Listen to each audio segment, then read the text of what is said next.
soyadaily のウェブサイトを作っていきたいと思います。まずは、ここの Google ですね。jimdo って調べてください。jimdo です。いろいろ無料で作れるやつです。こっちはもう何もいらない。普通にノーコードで作ることができます。なので、こっちは基本的に無料なんです。はい。これは大切です。ここに入れてください。ここは soyadaily です。soyadaily。あなたの、活動名みたいな。soyadaily のウェブサイトどんな感じがいいですか？ soyadaily はやっぱモダンな感じがいいですね。じゃあモダンにします。はい。どの色が soyadaily になっているか。soyadaily に合っている色ですね。これ調べてみましょう。soyadaily って調べて。どんなイメージかな。まあ、青は必要です。青。必要なページをここに選択してください。はい。必要なページは、問い合わせも入れとくかな。チームはやらなくて。何でも好きな名前でカスタムしてアッドできるんですけどね。白があったらいいかな。はい。そして、ドメインですね。ドメイン。こう、無料って書いてあります。無料の場合は、soyadaily.jimdosite.com ですね。.com とか、.online とか、.net とか、.org とか、そういうのの前に、はい。そして今、準備中、ウェブサイトが作られています。はい。出てきました。ウェブサイトです。soyadaily です。ここですね。これじゃあ、例えばsoyadaily って言いましょう。soyadaily。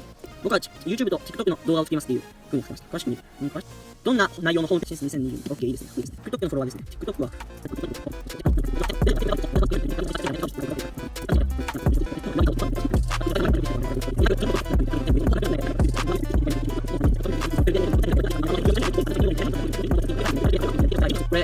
これ、jimdo っていうやつだと編集しやすいんです。だからこれ僕お勧めしてるんですけど、初めてウェブサイト欲しいっていう人には。でも、Thank you for watching this video. Subscribe to soyadaily right now. So great guy. So I bet you subscribe to him now. Subscribe to soyadaily. He is awesome. Subscribe to soyadaily.